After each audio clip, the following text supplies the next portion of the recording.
determining factor now. How Jesus prayed. We can diverge, we can discuss about one verse. My father and I are one. Before Abraham, I was. But when we come to serious business, who did Jesus pray to? The Father, Allah. So it puts you in a hurdle. You don't like it. You wish he prayed to the Holy Spirit, but he didn't. That's the problem, Mr. Logic. I like what you said. So you said that there should be something in the Bible, or in the Quran or the Bible, to clearly demonstrate a position, right? If there's somebody that has an misunderstanding, right, there's verses that can clear up the interpretation, right? And so this is what I'm giving you. You have in John 14, Jesus tells us that we can pray to him when he's in heaven and pray and ask things to him in his name and ask him for help in his name, and he'll do it for us while he's in heaven. So he says that we can pray to him and he'll answer us.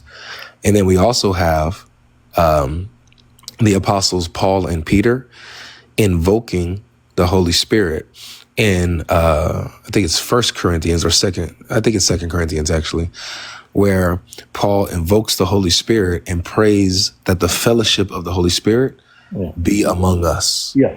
So he invokes the grace. He invokes the grace and the grace of Christ, the love of the Father, and the fellowship of the Holy Spirit be among the believers. That's weak. He invoked all three persons. Yeah. So there we have an explicit verse where the Holy Spirit is being prayed to. Here again, the disciples are maybe examples to follow, but are secondaries. Whenever a disciple does something, right, we have to make sure, God forbid, we follow a disciple when Jesus did not do something, right? Even you should agree on this principle. Disciples can be wrong, right? They can do something. No, they cannot be wrong in regards to their revelation and what they're revealing about the church. Then why didn't Jesus do it? And Christian practice, because Jesus said. Then let's see if Jesus invoked. Let me tell you why they can't be wrong. Okay, you're interrupting me, brother. You asked me a question. No, I haven't finished. If Jesus, right, is the example to follow, is he the example to follow or not? Or are you saying are they complementary? Okay, one does a part, the other disciples do other parts, and we have to look at that as one package. Which one is it? Yes, we look at the whole in one package. So obviously you have Jesus as our standard, and the apostles followed Jesus and also built the church through the Holy Spirit who was working in them. And so what the apostles and disciples did and how they practiced the religion and built the Christian faith is how we are to imitate that as they imitated Christ. Okay, sure, logic, and I think it's fine. It's fine. So here is my question. You said Jesus is a standard. I don't know. I'm an engineer, right? And when you say a standard, means that standard has everything that a Christian should follow, right? If he prays to the Father, and here's my question for you: can I be a Christian if I pray to the Father only? This is before you say anything, think about it. I'm gonna pray like Jesus. That's my arguments. That's all.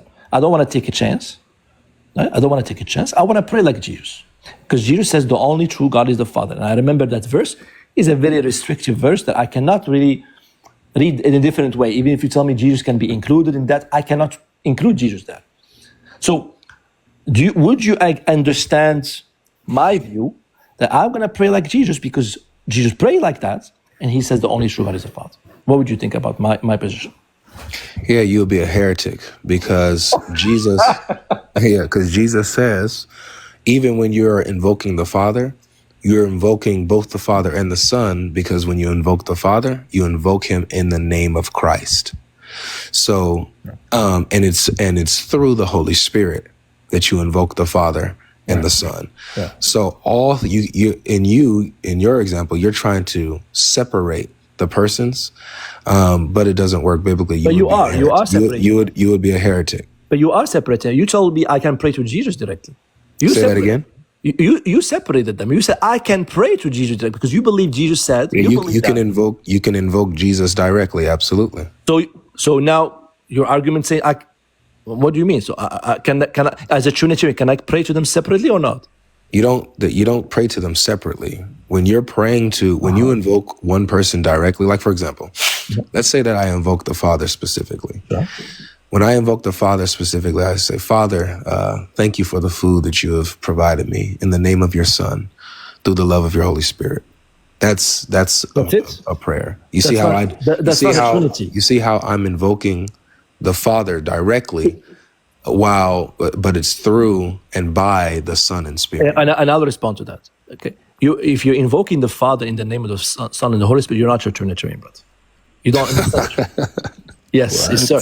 If you're invoking only the Father, it means you're addressing your praise only to, you know in your heart that the only one should be invoked directly is the Father, which is your monotheism. Then why does Jesus say, ask me anything in my name and I will do it? Why does he say that? So now in that verse, how you read it, can I ask Jesus directly, not the Father? Jesus directly.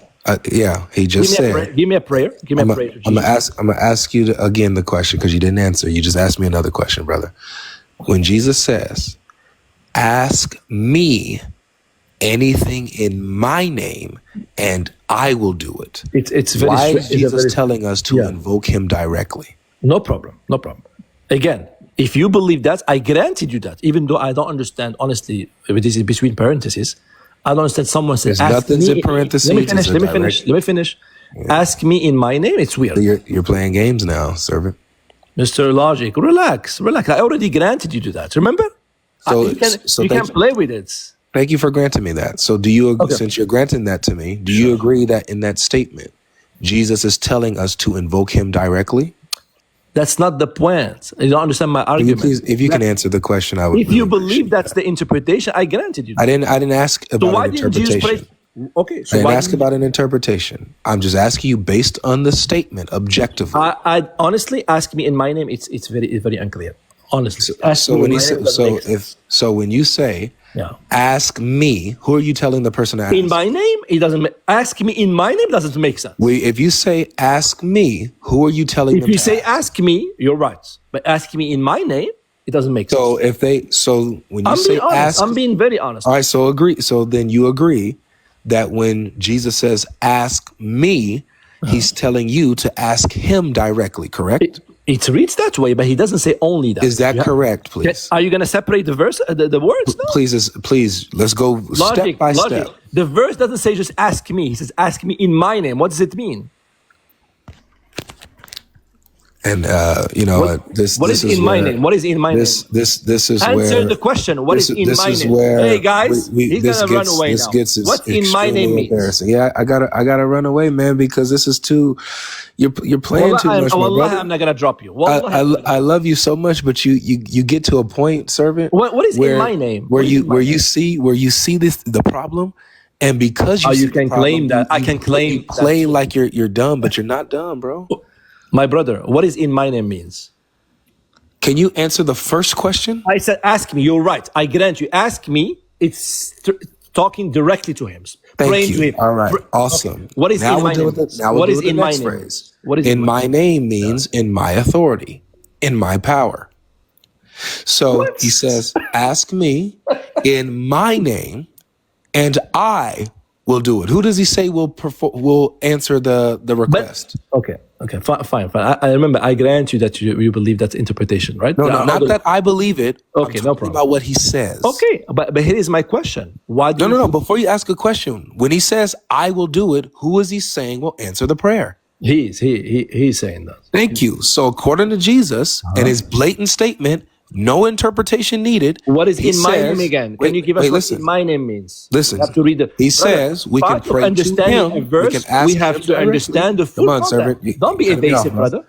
You're cutting me off. Don't be evasive. He says we can ask him directly in his name, meaning in his authority, and he will do it. Okay, so now, hey guys, here's what he's saying. He said now we can pray to Jesus directly, correct? Yes. Okay, do you pray to Jesus directly? Absolutely. Give me a prayer to Jesus that you're saying. Jesus help me. Okay, do you pray to the Holy Spirit that way? Yep. Okay, did Jesus do that? Well, what Jesus did he taught us what the Holy Spirit is going to do. You told me to answer a question. I answered your question, right? I was honest. Yes, and I'm answering you, and you're interrupting me. Did Jesus pray to the Holy Spirit? Yes or no? You're interrupting me. Okay. Did Jesus pray to the Holy Spirit? Yes or no? Okay, I'll answer this again, and then hopefully you don't interrupt me, right? Okay, but yes or no, please. I got you. But when I give you a yes or no, can I qualify my answer? Of course. Thank you. I appreciate it. So we do not see Jesus invoking the Holy Spirit directly. We don't see that like as we see him invoking the Father directly to that extent. We don't see that. However, what we do see is Jesus telling us what the Holy Spirit is going to be for us, to us.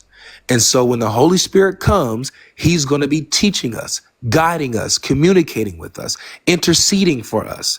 That's what's going to be happening. And he's going to glorify us, and we cannot blaspheme him. Okay. So Jesus demonstrates that the Holy Spirit is another person of the Godhead, divine, fully authoritative, who we are to worship and adore, and who we will be in communication with. That's who we're going to be praying. And again, we acknowledge your interpretation to the limit that it's a person. We got it. We don't even know what's this Holy Spirit. Nobody has actually seen it. We don't know if it's. What are you talking about? Do you know what is the Holy Spirit? John the Baptist did see him. Do you see it yourself? No. No, I don't see him, but John the Baptist saw him. So he saw the person of the Holy Spirit. Yeah. Okay. Is it an angel or is it what, God? It's the Spirit of God. But is God, right? He's God, yes. He's God. Okay. So if Jesus was aware of this person who is so divine, and God forbid that we miss praying to the Holy Spirit, why didn't Jesus pray to it? That's the question, brother. You tell me, yes, we don't see Jesus praying to the Father, unfortunately. But this is serious business. You misrepresented me, but I don't think you said that I said we don't see Jesus praying to the Father. No, I said we don't pray to the Holy Spirit. I said that's what you meant. That's what you meant to say, but yeah, you said we don't see Jesus praying to the Holy Spirit, right? I said we don't see Jesus invoking the Holy Spirit directly. Invoking is praying. Yeah, we don't see him calling out the Holy Spirit in that way. But what we do see is him acknowledging the Holy Spirit, adoring the Holy Spirit, saying that we cannot blaspheme the Holy Spirit, and glorifying the Holy Spirit. So he demonstrates that the Holy Spirit is God. Logic. Fine. This is the end of the conversation, brother. I think it's a very good conversation. I appreciate it. See, I'm not gonna drop you, brother. I'm not. That's because I was on your points. No, because I'm patient. You were not patient. No, I'm very patient. But when you play games and you're not on the point of being my brother, dishonest, I don't play games. I'm a Muslim. I should not be supposed to. Yes, as a Muslim, you guys play games the most. Well, you think maybe others. Okay. Okay. So next time, remember this. Okay. When I come to you with a question in your life, be patient. All right. Can I say the same thing, vice versa? No. Remember this. Yeah. When you come to me on a question on my live and my topic, deal with it directly. Answer questions directly. Don't play games. And don't play, and be patient. If I don't answer the question, I promise I'll be patient. Push me, and I will answer a question. Okay, so look, I say this. I promise that I will be patient. Do you promise that you will be direct? I will do my best. If I am not, just remind me, and I will try. Okay. All right, sounds good. Okay. All right, take care. Salam, habibi, salam. Even though I like the guy, wallah, I like Godlogic. He's a good guy. But sometimes, dishonesty can be perceived there, on the left, on the right? Anyways, I don't like to talk about people.